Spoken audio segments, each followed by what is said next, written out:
أعوذ بالله من الشيطان الرجيم. بسم الله الرحمن الرحيم. لعن الذين كفروا من بني إسرائيل على لسان داود وعيسى بن مريم ذلك بما عصوا وكانوا يعتدون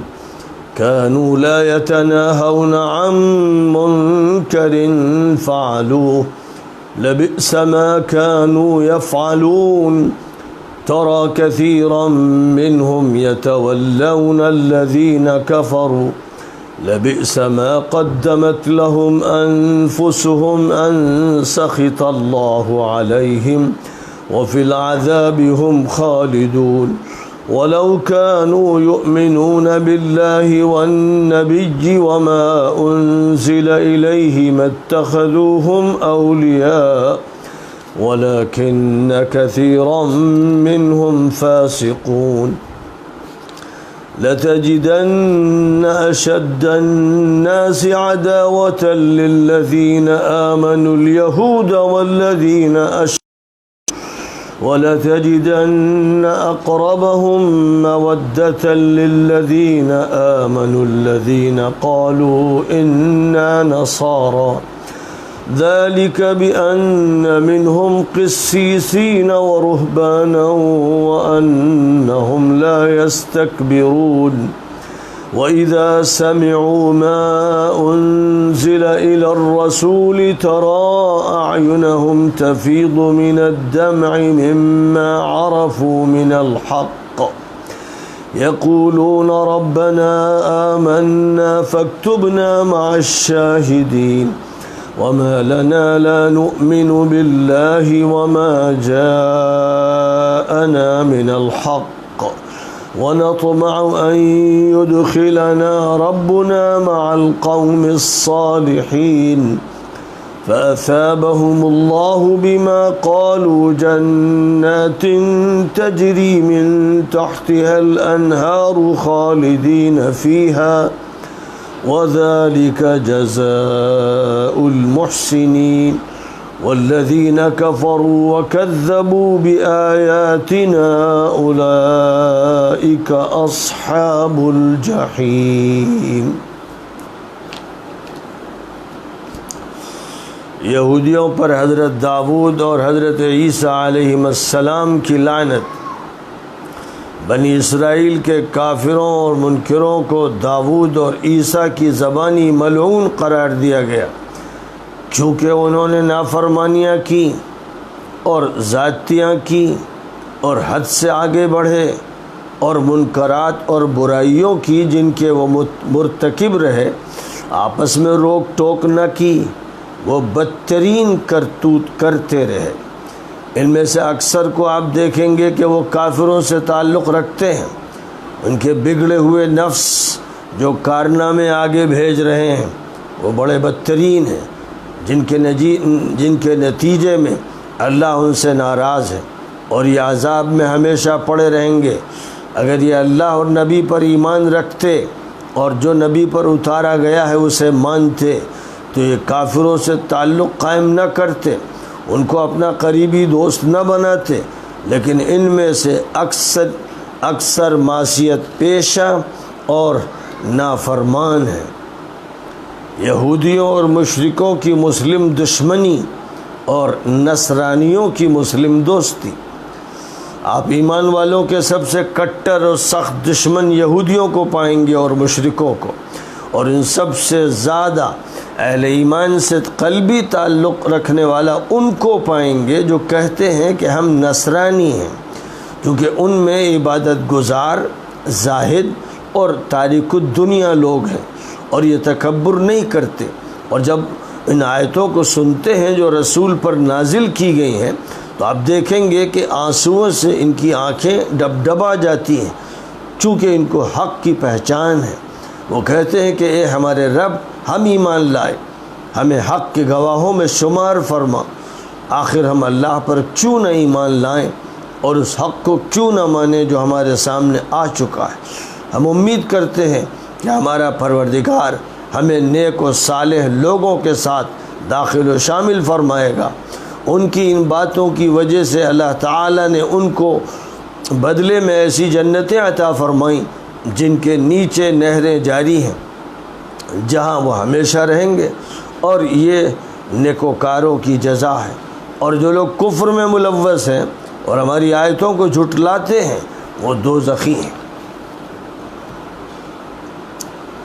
سورۃ المائدہ کی جو آیات کریمہ ابھی آپ کے سامنے پڑھی گئیں، یہ آیتیں آیت نمبر 78 سے شروع ہوتی ہیں اور آیت نمبر 86 پر ختم ہوتی ہیں۔ آیات کی تلاوت کی گئی اور ان کا ترجمہ پیش کیا گیا۔ ان آیتوں میں خاص طور پر یہودیوں کے تذکرے کے بعد عیسائیوں کا اہتمام سے ذکر کیا گیا ہے۔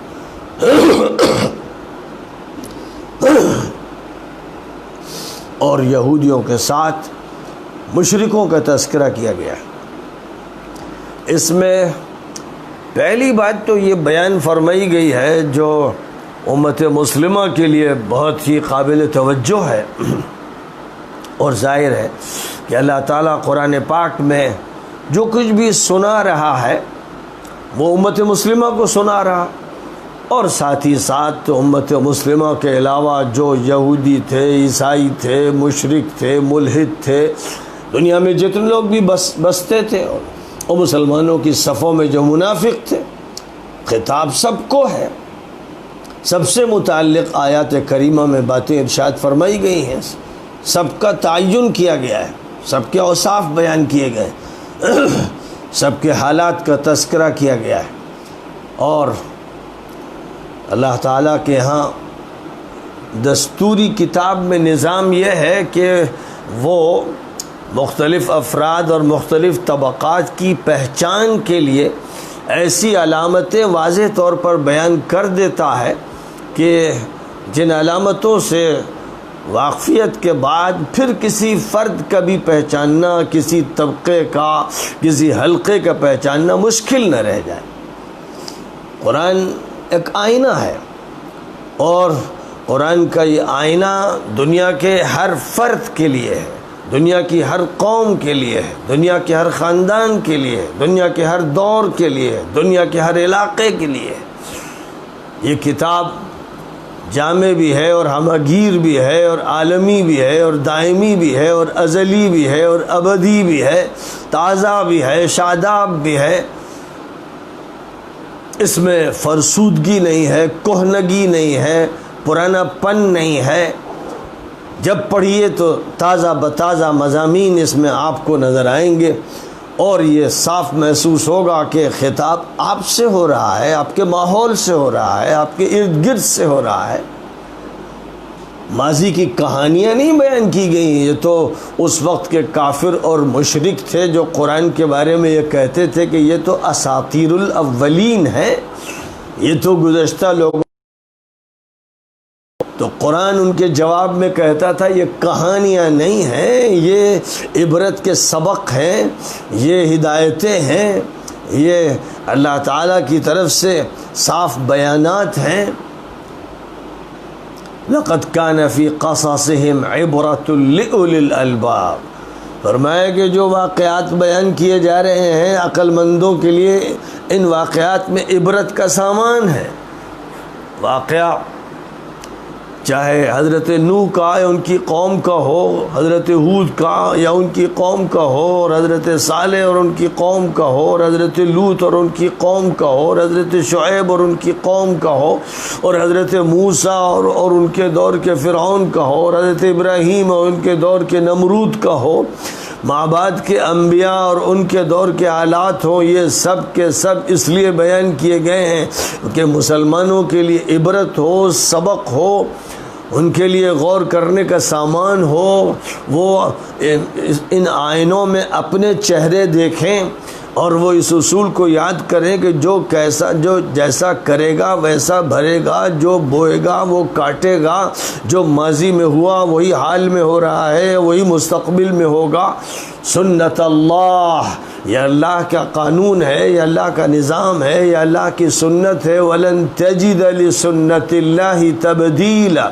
اور اللہ کے قانون میں تبدیلی نہیں پاؤ گے۔ یعنی جو قانون اللہ کا کار فرما رہا قوم نوح کے لیے، قوم عاد کے لیے، قوم سمود کے لیے، قوم لوط کے لیے، قوم شعیب کے لیے، مابعد کی اقوام کے لیے، وہی قانون اللہ تعالیٰ نے اس آخری امت کو بھی عطا فرمایا ہے، اور وہی قانون الہی اپنا کام کرتا رہتا ہے۔ اس لیے بار بار میں دوہرا کر اس کو بیان کرتا ہوں اور اس کو بتاتا ہوں کہ ذکر کہیں یہودیوں کا یا عیسائیوں کا ہوتا ہے تو جو مفسرین ہمارے، جو مدرسین ہمارے چاہتے ہیں کہ آیتوں کا تعلق صرف ان کے ساتھ قائم کر دیں، گویا کہ آیتیں کسی نسل سے متعلق گفتگو کر رہی ہیں، کسی قوم سے متعلق گفتگو کر رہی ہیں، ماضی کے قصے سنا رہی ہیں۔ اس کا ہم سے کیا لینا دینا؟ جب ان آیتوں کا انطباق ان مسلمانوں پہ کیا جاتا ہے جو اس امت میں یہود کا کردار ادا کر رہے ہیں یا عیسائیوں کا کردار ادا کر رہے ہیں، تو بہت سے نام نہاد جھوٹے جاہل قسم کے مولوی نما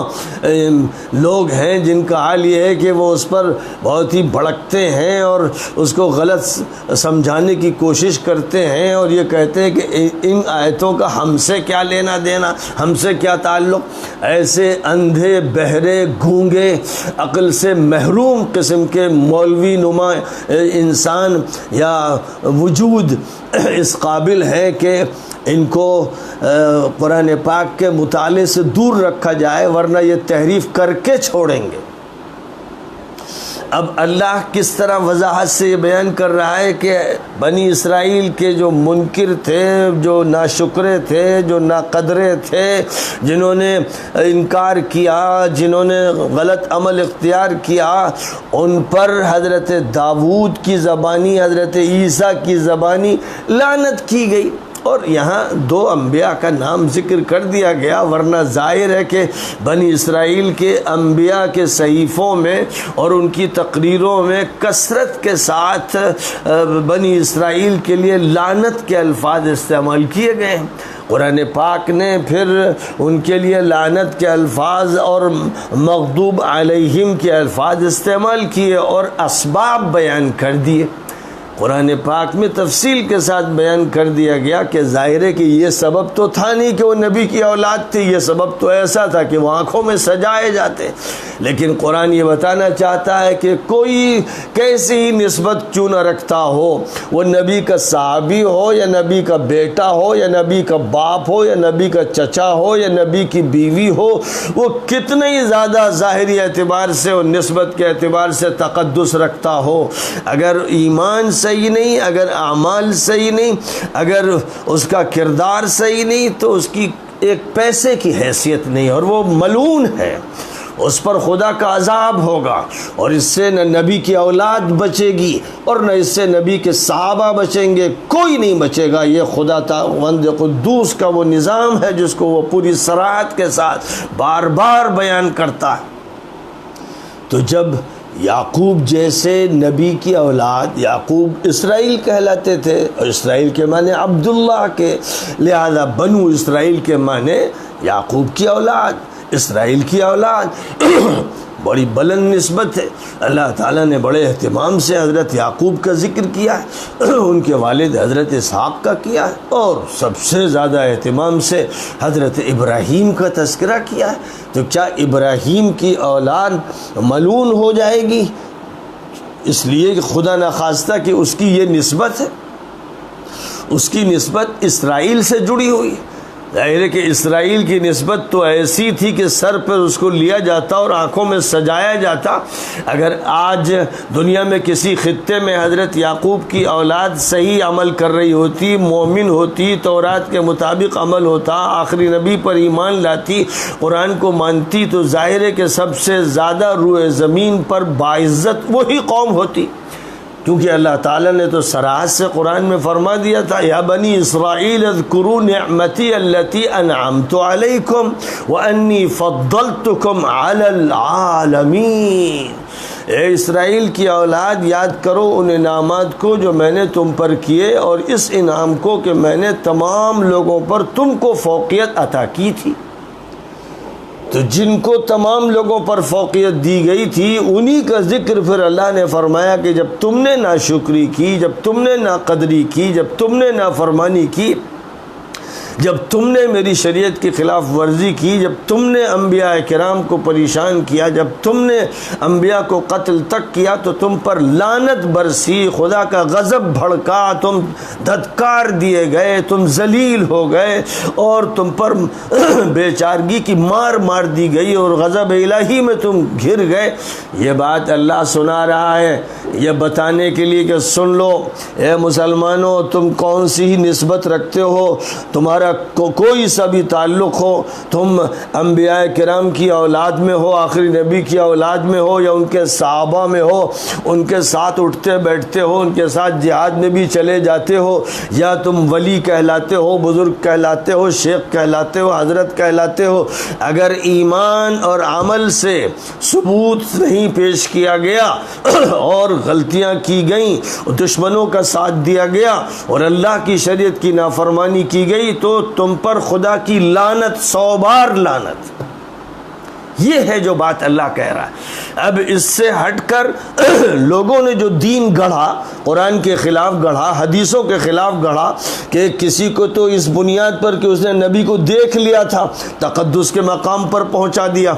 اور جس نے اس کو دیکھ لیا تھا اس کو خاص مقام مقدس عطا کر دیا، پھر جس کو ولی کہا اس کو پھر آسمانوں پہ پہنچا دیا، پھر ولی کے جو پیرو ہیں ان کی بخشش کے انتظامات کر دیے۔ وہ سارا کام جو ان یہودی ملعونوں نے کیا وہی مسلمان ملعونوں نے کیا، اور وہ انہی کے راستے پر چلے جن کے بارے میں نبی نے فرمایا تھا کہ تم ان کا اتباع کر کے رہو گے، ان کے راستے پر چل کے رہو گے۔ اب یہاں کیوں ان کو ملعون قرار دیا گیا؟ لفظ ملعون سے بہت سے لوگ بھدکتے ہیں شدت کے ساتھ کہ لعنت کا لفظ نہیں بولنا چاہیے، وہ قرآن میں جا بجا بولا گیا ہے، اور جب بولا گیا ہے تو بتا دیا گیا ہے کہ موصوف کون ہے، موصوف اور صفت، موصوف اور صفت، فعل اور فاعل، مضاف اور مضاف الیہ، بات بالکل واضح کر دی گئی ہے۔ تو کیوں ملعون کیا گیا؟ حضرت یعقوب کی اولاد میں جنہوں نے ناشکری کی، ناقدری کی، نافرمانی کی، ان کو ملعون کیوں قرار دیا گیا؟ حضرت داؤد نے، حضرت عیسیٰ نے سخت الفاظ کیوں بولے؟ فرمایا کہ اسباب معلوم کر لیے جائیں، کیونکہ سبب ہی سے مسبب طے ہوتا ہے اور علت سے معلول طے ہوتی ہے۔ یعنی جو سبب بیان کیا جا رہا ہے، جس میں پایا جائے گا، جب پایا جائے گا، جہاں پایا جائے گا، لعنت آ جائے گی۔ پہلا سبب ذالک بما عصوا، اس لیے ایسا ہوا کہ انہوں نے معصیت اختیار کی، نافرمانی اختیار کی، غلط روش اختیار کی، بغاوت اختیار کی، طغیانی اختیار کی۔ وہ نافرمان تھے، نبی کے فرمان پر عمل نہیں کیا۔ وَكَانُوا يَعْتَدُونَ، دوسری بات یہ کہ وہ حدود کو پھلانگتے تھے، جو شریعت نے حدیں متعین کر دی ہیں، حلال کی، حرام کی، وہ ان حدوں سے آگے بڑھتے تھے، یہ کرتے رہے، اس لیے لعنت کے مستحق ٹھہرے۔ نمبر 3، كَانُوا لَا يَتَنَاهَوْنَ عَن مُنكَرٍ فَعَلُوهُ، اور جو برائی ان کے معاشرے میں ہوتی تھی اس پر روک ٹوک نہیں کرتے تھے، نہیں عن المنکر نہیں کرتے تھے، میٹھے بنے رہتے تھے، اور سب کے ساتھ لگے لپٹے رہتے تھے، اور سب کو چپکائے رہتے تھے۔ فکر اس کی کہ مرید بن جائیں، فکر اس کی کہ لوگ ہمارے حلقے میں آ جائیں، ہماری جماعت میں جڑے رہیں۔ اگر ان پر تنقید ہوگی، اگر برائیاں بیان کی جائیں گی، اگر شادی میں جو فضول خرچیاں اور شیطنت اور بدماشی ہوگی اس کے خلاف بولا جائے گا تو دعوت جائے گی اور رشتہ ٹوٹ جائے گا اور تعلقات نہیں رہیں گے۔ اگر تقریبات میں غلط باتوں پر تنقید ہوگی اور نکیر ہوگی تو اس کی وجہ سے پھر وہ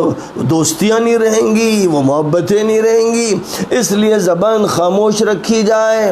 اور کسی کے بارے میں کچھ نہ کہا جائے۔ یہ رویہ جو اختیار کرتے ہیں یہ کہیں مشائخانہ رویہ کہلاتا ہے، کہیں جناب بزرگانہ کہلاتا ہے، کہیں مشفقانہ کہلاتا ہے، کہیں حکیمانہ کہلاتا ہے۔ خدا کی قسم یہ سوائے شیطنت کے اور ملونیت کے کچھ نہیں۔ اللہ کی طرف سے اور انبیاء کی طرف سے اور آخری نبی کی طرف سے جتنی صراحت سے کہا گیا ہے کہ امر بالمعروف کرنا پڑے گا اور برائیوں سے روکنا پڑے گا، اور ظاہر ہے کہ جس کی برائی جتنی زیادہ سخت ہوگی، جتنا زیادہ نقصان دہ ہوگی، یعنی حکمرانوں کی برائی، جن کے ہاتھ میں اقتدار آ جاتا ہے، طاقت آ جاتی ہے، جو کرسی پہ بیٹھ جاتے ہیں، ان کی برائیوں پر روک ٹوک پوری امت پر فرض ہے۔ جن لوگوں نے یہ سمجھایا اور پڑھایا ہے کہ حکمراں کی برائی آپ دیکھیں تو خاموش رہیں، یہ جھوٹے ملون ہیں، یہ مکار ہیں، یہ حدیثوں میں تحریف کرنے والے، یہ قرآن پاک کے منکر، یہ خود ملون قسم کے لوگ ہیں جن کو اللہ ملون کہہ رہا ہے۔ داؤد نے ملون کہا، عیسیٰ نے ملون کہا، آخری نبی نے ملون کہا۔ یہ مجرم اور خبیث لوگ ہیں جو ادھر ادھر کی حدیثیں لا کر یہ سمجھانا چاہتے ہیں کہ حکام کو زنا کرتے دیکھو تب بھی سر جھکا لو، آنکھیں بند کر لو اور ان کی برائی نہ کرو۔ یہ بدماش اور خبیث و مجرم درہم و دینار کے پجاری اور حکام پرست لوگ ہیں جو امت کے اندر بگاڑ کو عام کرنے کے لیے حکمرانوں کے ساتھ وہ تعلق قائم کروانے کی کوشش کرتے ہیں کہ ان کو دیوتا بنا دیا جائے، دیوی بنا دیا جائے، صنم بنا دیا جائے، ان کی پوجا کی جائے۔ ظاہر ہے کہ تمام انبیاء کرام کے مشن کے خلاف ہے۔ اس لیے آج کے دور میں خوب یاد رکھا جائے، بار بار اس کو میں دہراتا ہوں، بہت سے لوگ چڑھتے ہیں اس لیے کہ ان پر چوٹ لگتی ہے، ان کی ملونیت، ان کی مغضوب علیہم والی صفت، ان کے اندر کا بگاڑ، ان کی خباثتیں سامنے آتی ہیں اور وہ خود اپنے کو دیکھنے پر مجبور ہو جاتے ہیں، اور ان کا جو ضمیر ہے جس کا اسلام سے دور کا تعلق ہے وہ تڑپنے لگتا ہے، تو پھر وہ اپنی زبان سے اپنے ضمیر کا انکار کرتے ہیں اور اپنے زبان سے قرآن کا انکار کرتے ہیں تاکہ ان کے وہ تعلقات باقی رہیں۔ کچھ مولوی صاحبان ہیں جو خفیہ دوستیاں رکھتے ہیں یہودی نواز اور مجرموں کے ساتھ، جو اسلام کو نقصان پہنچا رہے ہیں، جو جزیرۃ العرب کو مسخ کر رہے ہیں، جو تباہ کر رہے ہیں، جو وہاں عیاشیاں پھیلا رہے ہیں، جرائم پھیلا رہے ہیں، جو مسلمانوں کی دولت لوٹ رہے ہیں، کھسوٹ رہے ہیں، ان کے ساتھ جو خفیہ تعلق خط بھیج کر کرتے ہیں قائم، اور جو کبھی حاضر ہوتے ہیں یا ان کو دعوت دیتے ہیں، یہ ان سب کے بھانڈے پھوٹ جائیں گے، ان کی ہانڈیاں ٹوٹ جائیں گی، اور ان کے جرائم فرشتے نوٹ کر رہے ہیں اور ان پر لعنت خدا کی طرف سے برس رہی ہے۔ ان کو معلوم ہو جانا چاہیے یہ بچ کے کہیں جا نہیں سکتے ہیں۔ تو فرمایا کہ لعنت کیوں ہوئی؟ ایک تو یہ کہ وہ نافرمانی کرتے تھے، دوسرے یہ کہ حد سے آگے بڑھتے تھے، تیسرے یہ کہ وہ برائی پر روک ٹوک نہیں کرتے تھے، چوتھے یہ کہ انہوں نے اپنے تعلقات کافروں سے، ملحدوں سے، یہودیوں سے، عیسائیوں سے، مجرموں سے قائم کر رکھے تھے۔ آج ایک علامت کے طور پر ٹرمپ جیسا مجرم اور خبیث ہے، جس کی بہن، جس کے بھائی، جس کے قریب کے لوگ اس کو ملعون کہہ رہے ہیں، مجرم کہہ رہے ہیں، اس کو مسلمانوں کے سب سے بڑے امام شیخ سدیس صاحب یہ کہہ رہے ہیں کہ وہ پورے عالم انسانیت کا، وہ اور محمد بن سلمان سب سے بڑے قائد ہیں اور رہبر ہیں۔ اب جب صورتحال یہ ہو، حکام کے تلوے چاٹنے والا مسلمانوں کا امام بھی بن جائے، تو اس کے بعد جو نتائج ہوں گے کتنے بھیانک ہوں گے۔ قرآن محرف ہو گیا، اس کو پڑھنا، اس کو گنگنانا، یہ اللہ کو صرف منظور۔ اللہ تعالیٰ نے قرآن کو ہدی للناس بنایا ہے، اس کو نغمہ صرف نہیں بنایا ہے کہ دی جائے۔ قرآن کی ہدایت کے خلاف بیانات حرم میں کیے جا رہے ہیں اور سرزمین جزیرۃ العرب پہ کیے جا رہے ہیں۔ اب جو لوگ یہ سب دیکھ رہے ہیں، سب جان رہے ہیں اور اس کے بعد ادھر ادھر باتوں کو پھیرنے کی کوشش کر رہے ہیں، وہ سمجھ لیں کہ ان کا انجام کیا ہوگا۔ فرمایا کہ یہ لوگ اللہ کو مان لیتے، نبی کو مان لیتے، قرآن کو مان لیتے تو کتنا ان کے حق میں بہتر ہوتا، اور پھر ظاہر ہے کہ یہ برائیوں میں نہ لگتے اور پھر ان کا وہ موقف نہ ہوتا۔ لیکن ان کی جو اکثریت ہے وہ فاسق ہے۔ اس سے پہلے آپ سن چکے ہیں کہ قرآن پاک میں ان علماء اور مشائخ پر کتنی سخت تنقید کی گئی ہے جو روکتے نہیں، منع نہیں کرتے، اس لیے کہ صرف خاموشی سے دل میں اگر برا سمجھا جائے اور گزار لیا جائے یہ کافی نہیں ہے۔ اللہ نے جب یہ فرمایا لولا ينهاهم الربانيون والاحبار عن قولهم الاثم واكلهم السحت لبئس ما كانوا يصنعون، فرمایا کیوں نہیں روکا یہ جو علماء ہیں، مفتی ہیں، قاضی ہیں، انہوں نے ان ظالم حکمرانوں کو، ان بدمعاشوں کو کیوں نہیں روکا؟ یہ کتنا بدترین عمل کر رہے ہیں۔ پھر میں نے باقاعدہ حوالوں سے دکھایا تھا کہ کس طرح ان کے بارے میں حضرت عیسیٰ فرماتے تھے، ان کے بارے میں پیغمبروں نے کیا کیا کہا ہے، کیسے سخت الفاظ ان کی زبان سے نکلے ہیں، اور وہ ببلیکل لٹریچر میں، تورات میں، تلمود میں، زبور میں، انجیل میں موجود ہیں، وہ بیانات موجود ہیں۔ انہوں نے آخری نبی کی پیشین گوئیوں کو تو بہت مٹایا اور بھی بہت سے حقائق مٹائے، لیکن اپنے دور اور اپنی تاریخ کی جو بدعنوانیاں تھیں، جو جرائم تھے اور نبیوں کی جو لعنتیں تھیں، ان کو انہوں نے نہیں مٹایا، ان کو باقی رکھا کہ قوم پڑھتی رہے، سبق یاد ہوتا رہے، جو بھی ان کی نیت رہی ہو۔ تحریفات بہت ہوئیں، لیکن ان تحریفات کے باوجود بھی جو کچھ موجود ہے وہ بھی بہت سخت ہے۔ اور میں نے وہ عبارتیں بھی نقل کی تھیں جو مولانا مفتی شفیع صاحب دیوبندی نے معارف القرآن میں لکھی ہیں کہ یہ جو علماء اور مشائخ ہیں جو حق کی دعوت نہیں دیتے، زبان نہیں کھولتے، صاف بات نہیں کرتے، منکر کے خلاف کھڑے نہیں ہوتے، چوروں سے بدتر ہیں، ڈاکوؤں سے بدتر ہیں۔ یہ الفاظ اس شخص نے کہے جو مفتی اعظم تھا پاکستان کا، اور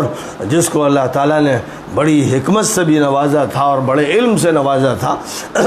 وہ بھی اس حد تک الفاظ استعمال کرنے پر مجبور ہو گیا۔ اور ایسا کیوں نہ ہو، ذرا غور فرمائیے، زبور نغموں کی کتاب ہے، اللہ حمد و ثنا کی کتاب ہے، اللہ تعالیٰ نے حضرت داؤد کو عطا فرمائی، اور حضرت داؤد نے زبور میں، یعنی زبور میں ان کی زبانی جو بات کہی گئی ہے اس کے چند جملے سن لیجئے۔ لیکن خدا شریر سے کہتا ہے تجھے میرے آئین بیان کرنے سے کیا واسطہ، اور تو میرے عہد کو اپنی زبان پر کیوں لاتا ہے، جبکہ تجھے تربیت سے عداوت ہے اور میری باتوں کو پیٹھ پیچھے پھینک دیتا ہے۔ تو چور کو دیکھ کر اس سے مل گیا اور زانیوں کا شریک ہے، تیرے منہ سے بدی نکلتی ہے اور تیری زبان فریب گڑھتی ہے۔ یہ حضرت داؤد کی زبور کے الفاظ ہیں۔ زبور گفتگو جو کر رہی ہے، اور یہ زبور کے باب نمبر 12 میں اور اس کے بعد باب 40 میں اور بھی مختلف ابواب میں جو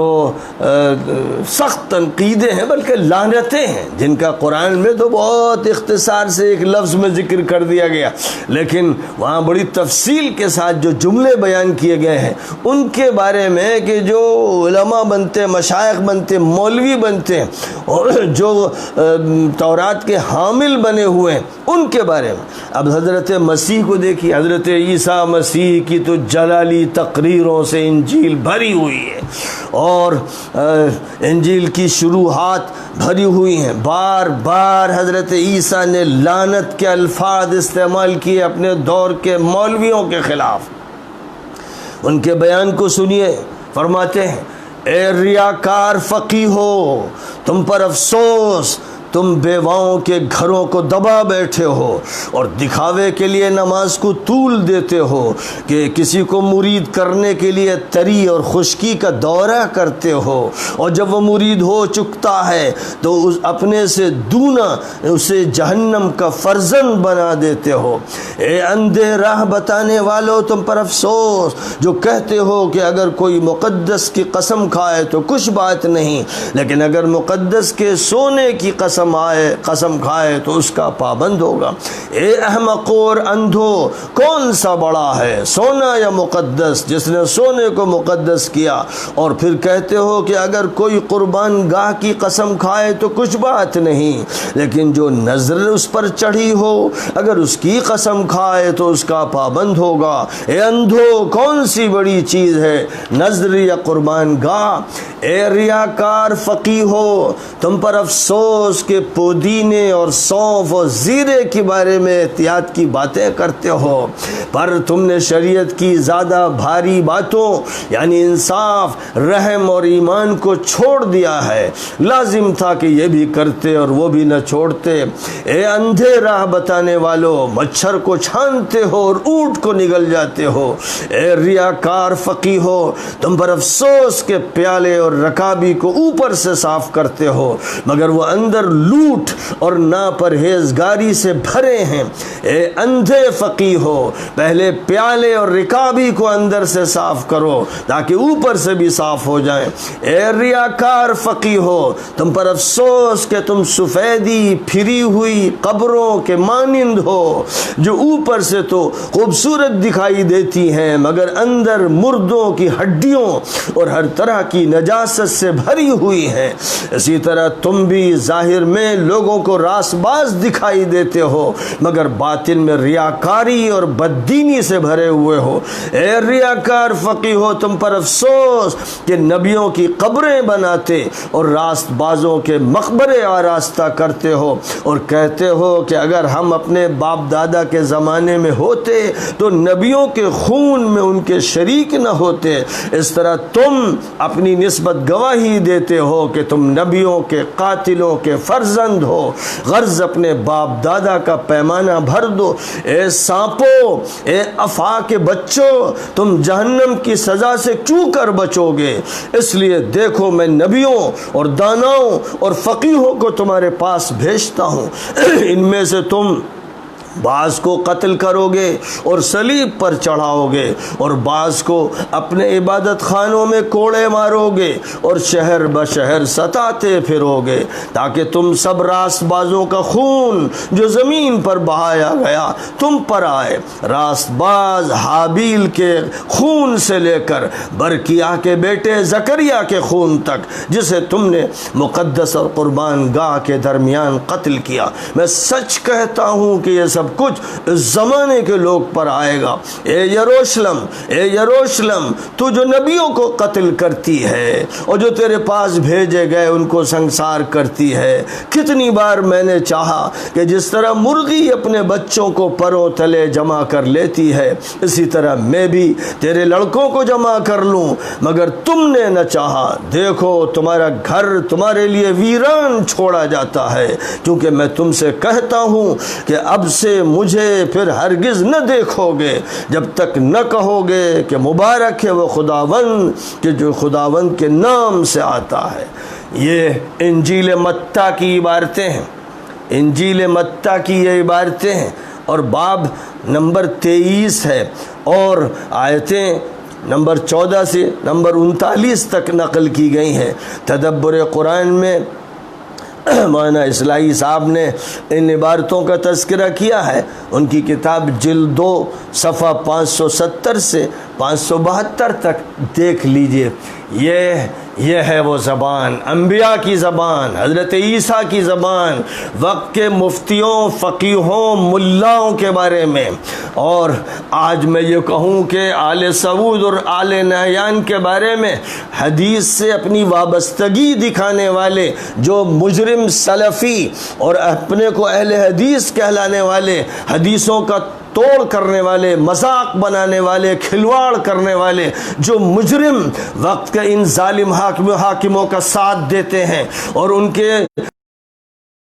حال کی تعویلیں کرتے ہیں، ان کی عیاشیوں، بدماشیوں، لوٹ کھسوٹ، ان کے ظلم، علماء کو شہید کرنے، ان کو قتل کرنے، ان کو جیلوں میں ڈالنے، ان کو ٹارچر کرنے، ان سب مظالم میں جو شریک ہو کر تعویلیں کر کے حدیثوں کا مذاق بناتے ہیں، قرآن کو انگوٹھا دکھاتے ہیں، یہ مجرم، یہ خبیث النفس قسم کے لوگ اللہ کے سامنے جواب تو نہیں دے سکیں گے، خدا دنیا میں ہی ان کو ذلیل کرے گا۔ جس طرح امام جو ہے وہاں کا بڑے سے بڑا امام ٹرمپ کی تائید کر رہا ہے، وہ ٹرمپ کے ساتھ جائے، خدا اس کو ٹرمپ کے ساتھ جمع کر دے، اور جو لوگ نتنیاہو کے ساتھ کھڑے ہیں، کشنر کے ساتھ کھڑے ہیں، ٹرمپ جیسے دیوس کے ساتھ کھڑے ہیں، ایسے حکمرانوں کو خدا انہی کے ساتھ قیامت میں اٹھائے، انہی کے ساتھ حشر ان کا فرمائے، انہی کے ساتھ جہنم میں انہیں ڈالے، اور جو ان کا ساتھ دینے والے فقیہ، ملا، مفتی، قاضی ہو، اور جو اپنے مدرسوں کے لیے ان سے چندے کے چھچڑے لینا چاہتے ہوں،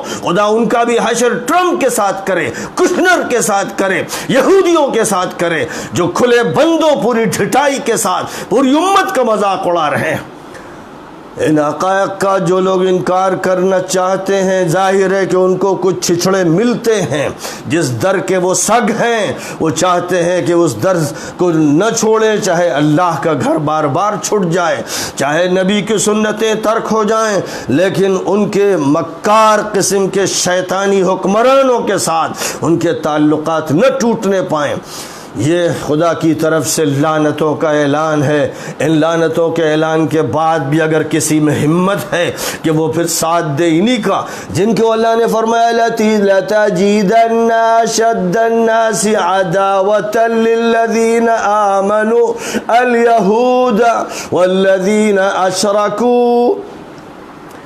صاف اعلان ہے، قرآن میں الفاظ تاکید کے لیے استعمال کیے گئے، لا تجیدن، لام تاکید کا، نون تاکید کا۔ سب سے زیادہ انسانوں میں سب سے زیادہ ایمان والوں کے دشمن یہودی ہیں اور پھر مشرک۔ اب کاش کہ میں یہ بات کہہ رہا ہوں، ادھر جو کچھ بھی فوٹو آتے رہے ہیں، جو کچھ بھی نیٹ پہ آتا رہا ہے، جو تصویریں ہیں کہ ہار کس کو پہنایا جا رہا ہے،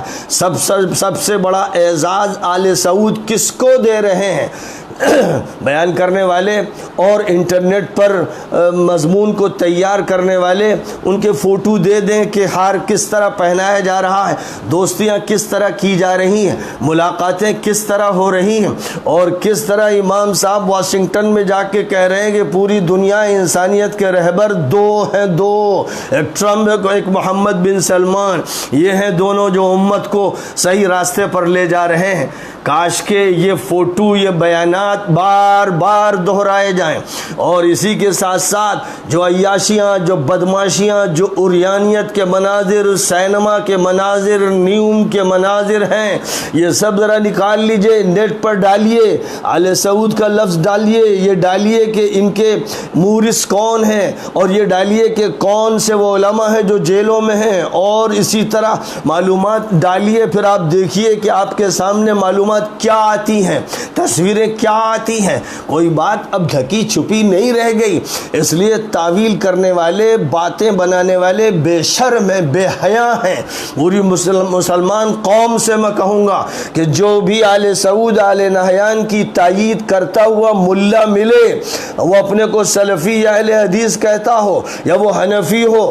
کسی مدرسے کا محتمم ہو یا مدرس ہو، ان کے حق میں تعویل کرے تو اس سے نفرت کرو، اس سے بغض رکھو، اور یاد رکھو کہ اللہ کا تقرب اتنا ملے گا جتنی تم اس سے نفرت کرو گے، اس کو اچھوت سمجھو۔ جیسے حضرت موسیٰ نے سامری سے کہا تھا لا مساس، مت ہاتھ لگا، اچھوت ہے تو،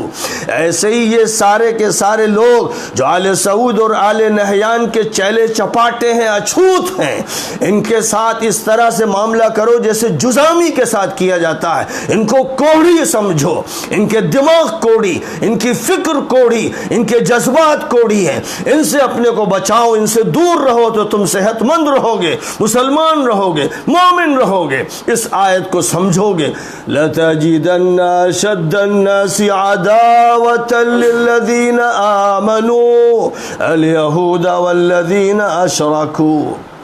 یہاں پر اللہ تعالیٰ نے ان عیسائیوں کی تعریف فرمائی جو اپنے کو نصارہ کہتے ہیں. اور نصارہ وہ کہتے تھے جو حق پر قائم تھے، جو اللہ کو رب مانتے تھے، جو حضرت عیسیٰ کو انسان مانتے تھے، نبی مانتے تھے، وہی اپنے بارے میں یہ کہتے تھے کہ وہ نصارہ ہیں. ایک فرقہ دھیرے دھیرے وہ ایک فرقہ بن گئے. جب پولس سینٹ پال غالب آ گیا اور جس نے عیسائیت کو مسخ کر دیا تو ان کے اثرات کم ہو گئے، اور بعد کے دور میں 4 صدی میں حضرت آریوس علیہ السلام ایک بڑی شخصیت کے مالک تھے جنہوں نے عیسائیت کی تجدید فرمائی، نصرانیت کی تجدید فرمائی. اور حضور پاک علیہ السلام کے دور میں جو رومن امپائر کا ایمپیرر تھا ہرقلیوس، جس کو حضور نے خط لکھا تھا، اور اسی طرح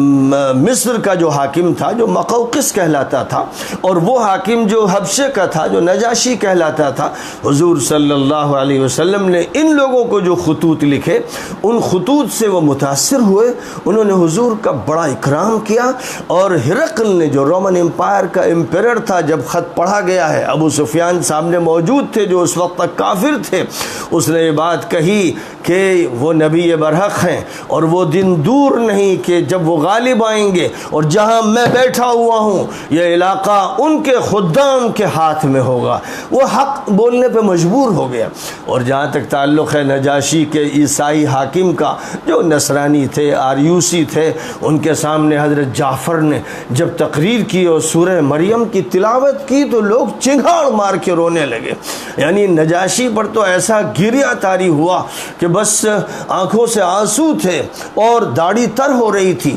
اور جو بڑے بڑے پادری بیٹھے تھے وہ بھی جو عربی زبان سمجھ رہے تھے، قرآن سمجھ رہے تھے، ان پر تاثر کی جو کیفیت تھی، ایسا منظر کبھی مسلمانوں نے دیکھا نہیں تھا.